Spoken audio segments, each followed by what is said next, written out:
From the catwalk to the stores to your closet, keeping up with the latest styles fuels a global industry. This is probably about 50 to 60,000 pounds. But there's a dark side to our consumption. What you don't see is this. Garbage bags filled with discarded and unused fabric. Mountains of waste from the fashion industry's design process. This pile behind us right here is actually all of the recycling materials that we pick up from our partner brands. At this nondescript site in Brooklyn, one company, Fab Scrap, has a mission to keep any fabric they can from ending up in landfills. It's estimated that fashion contributes up to 10% of the world's greenhouse gas emissions, more than international flights and maritime shipping combined. I don't think it's a secret that the fashion industry is one of the largest polluters on the planet, and not just in terms of the material use and material waste, but also in the way that it uses labor and uses human power. Much of that carbon footprint is generated by clothing production, often made in developing countries, then shipped abroad, worn, and eventually tossed out. 12% of all textile waste happens during the design and production phase of making a garment, and that's where we work, and that is millions and millions of pounds. Here at Fab Scrap, they're working to cut down clothing waste. It's not so much the CO2 that's released while it degrades in landfill, it's actually the CO2 savings of not having to create new fabric. Big name fashion brands like J. Crew, Macy's, and Marc Jacobs and others pay Fab Scrap to collect, sort, recycle, and reuse what they can. It's a painstaking process. Every bag is pretty much a surprise. You never know what types of fabrics will be in it. This one seems to have a lot of fabric headers and swatches.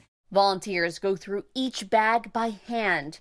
Materials like cotton, wool, and polyester get shredded and turned into a product called shoddy.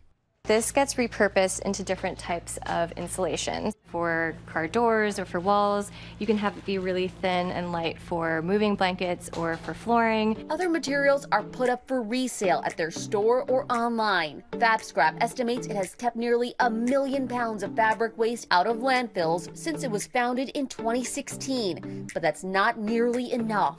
85% of textiles in the United States end up in landfills or are incinerated. We're doing what we can where we're at with what we have. So globally, though, I think that's a drop in the bucket, and there's a lot of work to be done. The fashion industry has grown exponentially in the last 20 years, now a $2.5 trillion industry that employs 75 million people worldwide. That growth fueled in part by fast fashion, inexpensive, trendy clothing, much of it not made to be a wardrobe staple. We're making too much of stuff. We end up having 90% of clothing that is thrown out well before the end of its useful life. Why is it problematic? It's almost at this point become mass-produced, disposable clothing that really is just chasing the trend. The clothing brand Reformation is worn by celebrities like Jessica Alba, Kendall Jenner, and Kelly Ripa. I know who I'm wearing. You want to say it? This is Reformation. Who showed off this Reformation dress on Instagram. The company is working to buck the fast fashion trend.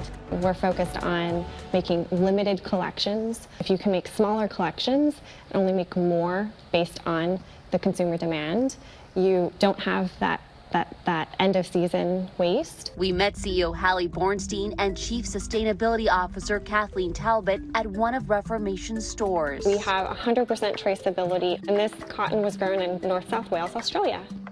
The LA-based brand has been betting big that being sustainable can also be profitable. It sometimes could be more expensive. How do you do this and still stay profitable?